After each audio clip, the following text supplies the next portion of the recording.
Hello et happy Monday! On se retrouve pour la guidance de la semaine. Et cette semaine, je te propose comme thème « Je renoue avec ma puissance intérieure ». En effet, les énergies en ce moment nous invitent à ôter notre armure et à oser la vulnérabilité pour mettre notre puissance intérieure tout simplement à la disposition de notre cœur pour la mettre au service de notre cœur et de notre sagesse et de la sagesse universelle.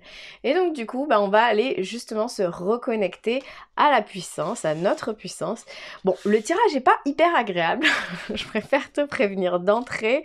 On va gratouiller des choses qui sont peut-être pas, qu'on n'a peut-être pas envie d'entendre ou que tu as peut-être pas envie de voir. Donc les trois tas sont pas... Enfin, ils sont tous intéressants, hein, comme toujours. Ils sont tous en lien avec l'énergie actuelle. Mais ils sont challengeants. Donc on va aller voir quelle armure il faut ôter, quelle vulnérabilité il faut oser pour justement aller renouer avec cette puissance qui se cache à l'intérieur de nous et qu'on cache sous cette grosse armure là.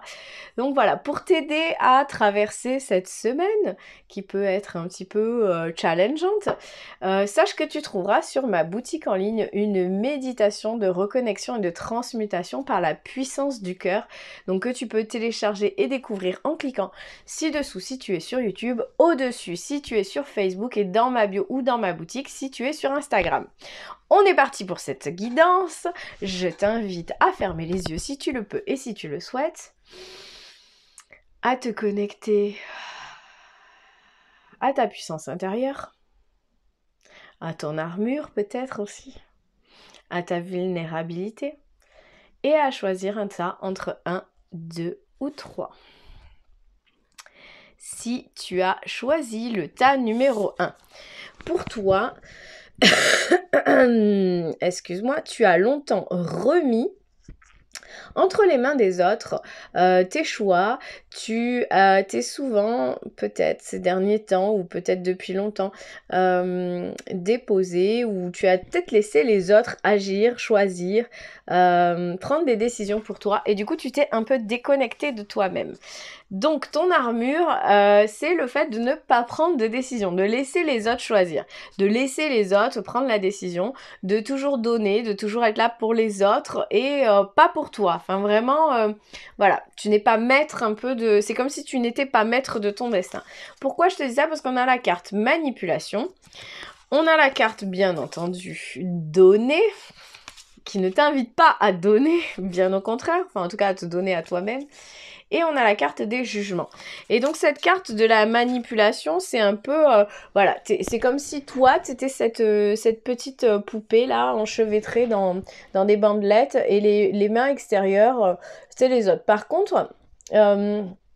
contrairement à ce qu'on pourrait croire quand on voit la carte, on peut se dire « Ah là là, je me fais manipuler ». Non, pas du tout. Là, en fait, clairement, c'est une situation que tu as choisie, vu le thème du tirage, c'est que c'est toi qui t'es mis là-dedans. C'est toi qui t'es mis entouré de bandelettes, qui a choisi de donner beaucoup trop aux autres et de leur donner beaucoup trop de place.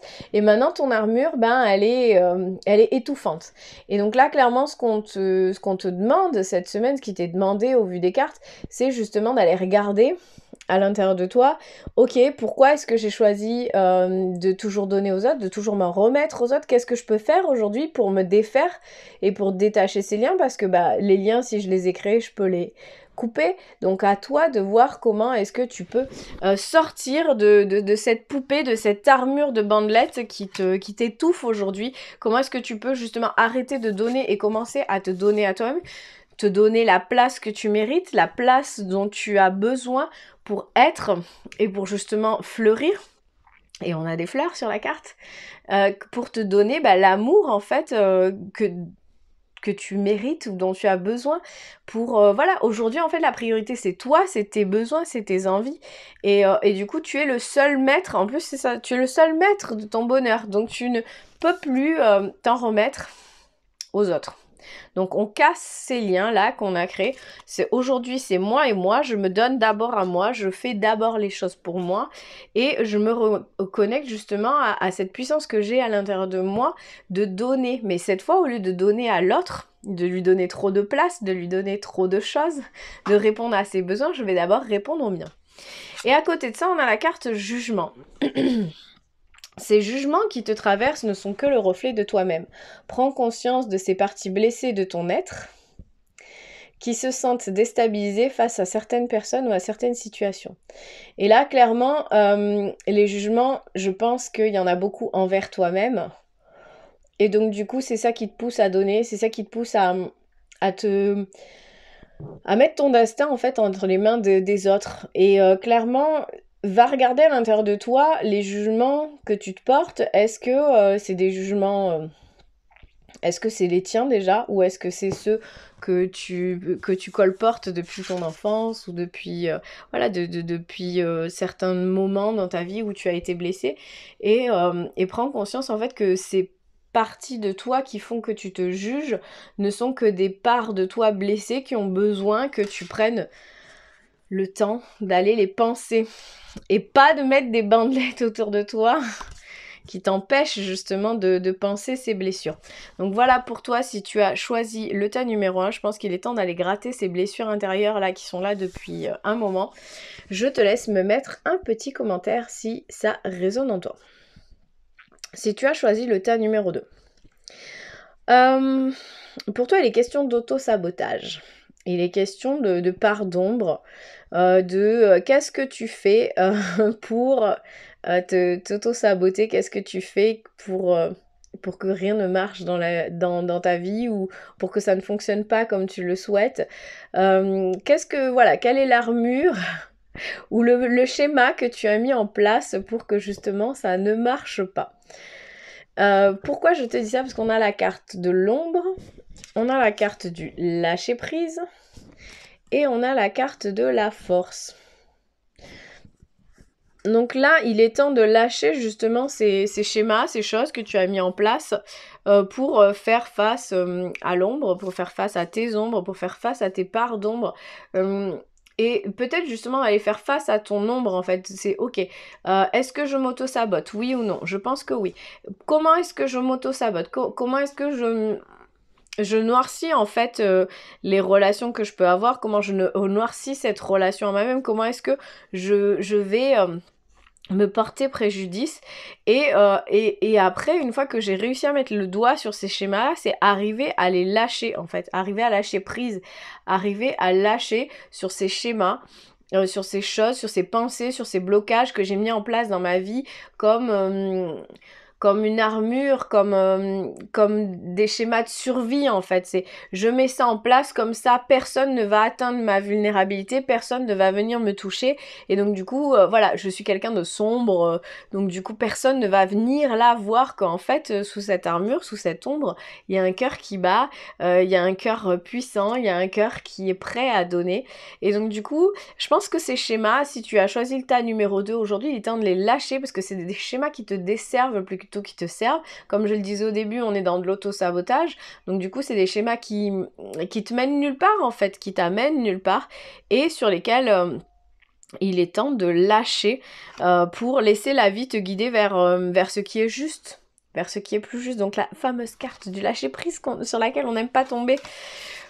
Et à côté de ça, on a la carte de la force pour te rappeler que tu as tout en toi, que tu as tout ce qu'il faut en toi pour faire face à ces épreuves, pour faire face à ces schémas, pour faire face à ces pensées limitantes. Que oui, certes, ton coping mechanism, comme on dit en anglais, ta manière de... ton mécanisme de survie, pour être très exact, ton mécanisme de survie, il était valable peut-être il y a quelque temps, mais que maintenant, il ne t'est plus nécessaire, il te dessert. Et donc la carte de la force, elle te dit, relève la tête, fais face à ton destin. L'univers, c'est que ton cœur est assez fort pour affronter les épreuves qu'il te présente. Donc ton cœur, en fait, tu l'as entouré de noirceur pour pas qu'on t'atteigne, sauf que là, ce n'est plus nécessaire. Tu peux le réouvrir et le mettre au vent, et c'est justement là que tu trouveras ta puissance intérieure. Si ça te parle, je te laisse me mettre un petit commentaire. Si tu as choisi le tas numéro 3, pour toi, il est temps de rentrer dans ton jardin intérieur. Peut-être que ça fait trop longtemps que tu fais confiance aux autres ou que tu es dans l'extérieur. Enfin, ouais. Peut-être que ça fait trop longtemps que tu fais confiance aux autres et que là, il est temps vraiment de rentrer dans ton jardin intérieur et de garder certaines choses pour toi plutôt que de les partager à l'extérieur. Pourquoi je dis ça? Parce qu'on a la carte du secret. Donc la carte du secret, c'est la confiance que l'on peut avoir en l'autre, qui peut être trompeuse, mais c'est aussi voilà ce jardin intérieur que l'on a en soi. Et contrairement aux autres, pour toi, l'armure, tu l'as peut-être pas. Tu l'as peut-être jamais eu et il est temps, voilà, justement pour toi, pas de protéger, mais de te retrouver avec toi-même. Et peut-être que ça, pour toi, c'est un réel challenge si tu as choisi le tas numéro 3 et on te demande justement d'aller te reconnecter à ta puissance intérieure, de retourner dans ton jardin intérieur, de plus être dans l'extériorité, dans les autres, dans les conseils des autres, de plus être à l'écoute forcément des autres ou de faire confiance aux autres sur ce qui est bon ou moins bon pour toi, mais c'est vraiment d'aller puiser ta sagesse, d'aller puiser ta puissance et de faire face à cette vulnérabilité, de te retrouver avec toi-même en rentrant dans ton jardin secret. Pour ça, on a 2 conseils, on a la carte méditer et on a la carte éveil. Donc la carte méditer te dit prends 5 minutes, assieds-toi, détends-toi et respire. Fais le vide à l'intérieur de toi, sens ton corps s'apaiser et tout ton être retrouver sa juste place. Et sa juste place, pour toi cette semaine, c'est dans ton jardin secret, dans ton antre, dans ton jardin intérieur et tu peux y accéder justement grâce à la méditation. Donc il est peut-être temps pour toi de prendre ne serait-ce que 5 minutes par jour pour respirer et te reconnecter à toi-même pour justement sentir cette puissance qui est à l'intérieur de toi et cet apaisement qu'elle te donne, qu'elle t'offre chaque jour. Et en même temps, on a la carte de l'éveil qui te dit éveille ta curiosité, ta spiritualité et ton esprit avec toutes ces choses et ces sujets qui égayent, stimulent et enflamment secrètement ton cœur. Donc voilà, enflamme secrètement ton cœur. Alors secrètement, il est entre parenthèses. Mais je pense qu'il a toute sa place pour toi aujourd'hui, puisque on te demande de ne plus être dans l'extérieur, de ne plus faire confiance aux autres. Enfin, c'est pas ne plus faire confiance aux autres, mais c'est ne plus dépendre des autres pour t'indiquer ce qui est bon pour toi. Et là, voilà, c'est de vraiment aller vers ce qui t'éveille, vers ce qui te stimule, vers ce qui te fait vibrer en fait, et c'est peut-être secret justement. Et en plus, on a beaucoup de secrets puisqu'on a la carte du secret. Et on a l'éveil qui te dit, ça c'est quelque chose qui enflamme secrètement ton cœur, donc c'est d'aller regarder, ok les autres ils ont peut-être dit jusqu'à maintenant, non, tu vois c'est peut-être des trucs en lien avec la spiritualité, souvent quand on parle d'énergétique, de spiritualité, de tout ça, tu vois c'est des choses qui te plaisent, donc t'es peut-être en train de regarder cette vidéo parce que justement ça te plaît secrètement et que t'oses pas en parler à ton entourage parce qu'on te dit, non mais ça c'est des trucs de sorcières, on a brûlé des gens pour ça, ou non c'est des foutaises, moi je suis terre à terre, ça marche pas comme ça. Enfin voilà, donc du coup, retourne dans ton jardin intérieur, éveille-toi sans pour autant l'expliquer à l'extérieur, sans pour autant avoir à te justifier à l'extérieur. Prends le temps d'être avec toi, de faire ces choses-là pour toi et pas parce que c'est bien ou parce que les autres t'ont dit qu'il fallait ou qu'il fallait pas, justement. Donc retourne à l'intérieur de toi pour découvrir cette puissance qui sommeille en toi, que l'on voit à l'intérieur de ce corps et qui n'attend qu'une chose, c'est que tu te connectes à elle. Donc voilà pour toi, si tu as choisi le tas numéro 3, je te laisse me mettre un petit commentaire si ça te parle. Je te souhaite et je vous souhaite à tous et à toutes une excellente semaine et on se retrouve lundi prochain. À bientôt!